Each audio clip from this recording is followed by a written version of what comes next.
मित्रों नमस्कार। रुआ देखतिन भूषण भोजपुरिया। और कैसे हैं आप सब? आपको जानकारी होना चाहिए। हम रुआ के बता दी कि रुआ चंद्रभूषण भट्ट की रिपोर्ट देख रहल बानी। बिहार में चुनाव के अहम लड़ाई बा और मुख्य रूप से यह बार जो लड़ाई बा वो काफी खास बा, क्योंकि बिहार विधानसभा के बिगुल बज चुकल बा और चुनाव की लड़ाई भी बहुत तेज हो चुकल बा। पहले दो फ्रंट एनडीए और गठबंधन रहे, अब तीसरा फ्रंट एगो प्रशांत किशोर जनसुराज पार्टी आ गई बा। ओकरा लेकर के कड़ा चुनौती और कड़ा लड़ाई विधानसभा चुनाव में देखे के मिल रहा बा। चुनावी फैक्टर के बात करिए तो विकास के इर्द गिर्द ही पूरा कहानी घूम रहा बा।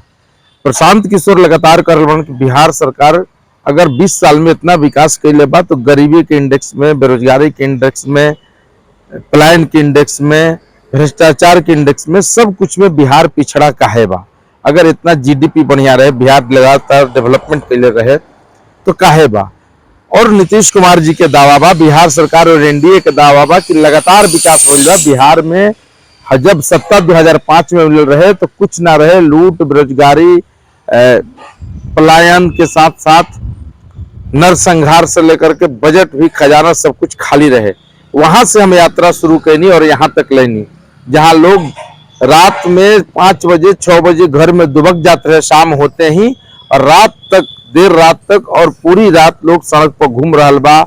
पटना में आइसक्रीम से लेकर के जगह जगह हर चौक चौराहे से लेकर के जिला मुख्यालय तक चहलकदमी रहता, चहल पहल रहता। यहाँ से यात्रा की शुरुआत हुई और यही यात्रा की शुरुआत में दो धड़ा हो गया सीधा। एक विकास की बात हो रहा बा, विकास के बाद तीनों तरफ से हो रहा बा, लेकिन एनडीए जो कैले बा ओकरा पर ठोक के एकदम चले के चाहिए, उ नहीं चल पावत। प्रशांत किशोर लगातार ओकरा के डैमेज करे में लागल बा। यह बीच कैसहू सत्ता हासिल हो जाए एकरा खातिर केंद्र सरकार और राज्य सरकार, डबल इंजन के सरकार एड़ी चोटी एक कर दिले बा। हमारा पीछे रुआ देख रहा बानी पटना सचिवालय है, जहां से सारी योजनाएं बननेला और जमीन तक धरातल पर उतरेला। जितना पटना सचिवालय चमकेला उतने योजना के चमकावे खातिर जमीन तक काम होला। एक खातिर राजनेता से लेकर के आला अधिकारी से लेकर के आईपीएस आईएएस अधिकारी सब कुछ लाग जालन। एक बावजूद भी 20 साल बहुत बड़ा एक समय होला, टर्म होला। राज्य में चमकता सितारा के रूप में और राज्य चमकत रहे के चाहिए, जो उनकी कहीं ना कहीं नइखे भ पाई। कुछ ना कुछ में कारण कमी जरूर रह गई बा, चाहे वो खेल के क्षेत्र में होके, शिक्षा के क्षेत्र में।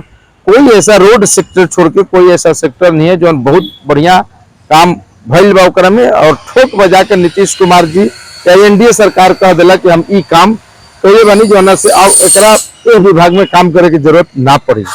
तो ऐसा कोनो सेगमेंट तैयार अभी तक नहीं हुई। अब प्रशांत किशोर एकरे के मुद्दा बना के पूरा गांव गांव जाकर के युवाओं के टोली के और बूढ़ बुजुर्ग से लेकर के सब कोई के समझा चुकल वहां कि मोदी जी जब बिहार आवेलन तो यहाँ से बेरोजगारी के बात ना करस, पलायन के बात ना करस, अनाज देवे के बात करलन, श्रमिक ट्रेन चलावे के बात करलन। लेकिन यह मोदी जी जब गुजरात जालन तो फैक्ट्री उद्घाटन करलन, फैक्ट्री चलावेलन, ताकि बिहार के मजदूर गुजरात के फैक्ट्री में कार्य करके हमारे गुजरात के राज्य के समृद्ध करस, चलावस, आगे बढ़ावस। ये बहुत महत्वपूर्ण फैक्टर हो गया चुनाव के लेकर के। लेकिन केंद्र सरकार, राज्य सरकार एड़ी चोटी एक कर दिल बा और डेवलपमेंट के काम में लगातार जुट गई बा। 1 जुलाई के कैबिनेट के बैठक दिल्ली में भी भइल रहे और पटना में भी भइल रहे। दोनों में अंतर और दोनों में खास एक समरूपता का बढ़ुए कि 3.5 करोड़ नौकरी मोदी के तीसरा टर्म में देवे के ऐलान कल गई बा। 3.5 करोड़, 2 करोड़ पहले भी रहे लेकिन विपक्ष कहला कि आज तक निकल दिले, मोदी जी कहलन कि दिले बानी। 3.5 करोड़ नौकरी मतलब मोदी के तीसरा टर्म ये जो बढ़ुए 24 से 29 तक में 3.5 करोड़ नौकरी, 1.7 लाख करोड़ के रोजगार ईपीएफओ के माध्यम से, भविष्य निधि संगठन के माध्यम से ओकरा के पूरा कल जाए। ईएलआई एक योजना बा, योजना के क्षेत्र में निजी क्षेत्र में नौकरी दिया जाए। ईएलआई योजना के तहत इसमें 15,000 रुपये 2 महीने केंद्र सरकार दी। अगर पहली बार नौकरी लागत है प्राइवेट कंपनी में तो 1 करोड़ 92 लाख लोगों को रोजगार देवे के निजी क्षेत्र में वादा कल गई बा। 3,000 रुपया प्रोत्साहन राशि 2 साल तक दिया जाए केंद्र सरकार के तरफ से, ताकि युवा जहां भी रह उनका एगो सहायता हो सके। देखिए कैसे एकदम योजना, डेवलपमेंट की योजना से जोड़ के काम कल जा रहा बा। वही दिन अब बिहार में कैबिनेट के बैठक होल और बिहार कैबिनेट के बैठक से पास का भइल तो सीएम प्रतिज्ञा योजना, मुख्यमंत्री प्रतिज्ञा योजना पास भइल। 6000 मासिक इंटर्नशिप बेरोजगार युवाओं को दिहल जाई। 18 से 25 वर्ष तक एक उम्र तय कइल बा। 1 जुलाई कैबिनेट में पास हो चुकल बा। यही में कलाकार के पेंशन देवे के भी घोषणा हुई बा, 3000 रुपया। युवा आयोग के गठन हो गई बा। महिला आरक्षण में डोमिसाइल नीति के पालन कल गई बा, यानी महिलाओं के बिहार में अगर 35% आरक्षण दिया गई बा तो बिहार के ही महिला होके उनके के दियल जाए। तो ये सारा कुछ यही पटना सचिवालय से संचालित कल जा रहा बा और यही पटना सचिवालय की कैबिनेट बैठक के निर्धारित कल जा रहा बा। हमार कहे के मतलब ये बा कि विकास पे पूरा ही चुनाव केंद्रित बा।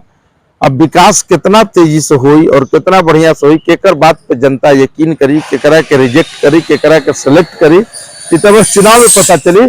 लेकिन प्रशांत किशोर फैक्टर बिहार में चुनाव के माहौल के काफी गरमा दिले बा और काफी एकदम जमीनी स्तर पे जो हकीकत के मुद्दे बा ओकरा के उठा करके और आम लोगों तक परोस करके और चुनाव में जा रहा बा।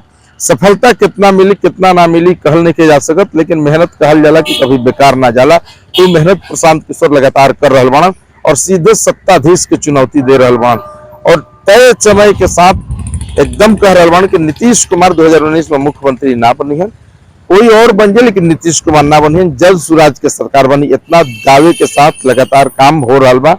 कितना रंग लाई ये तो चुनाव नवंबर के बाद पता चली। यही में राजनीति जारी बा। राहुल गांधी आज पटना आयल रहन, ओकरो में मतदाता सूची के रक्षण के लेकर के जो मतदाता सूची में पुनरीक्षण के काम चल बा ओकरो पर राजनीति जम के हो रहा बा।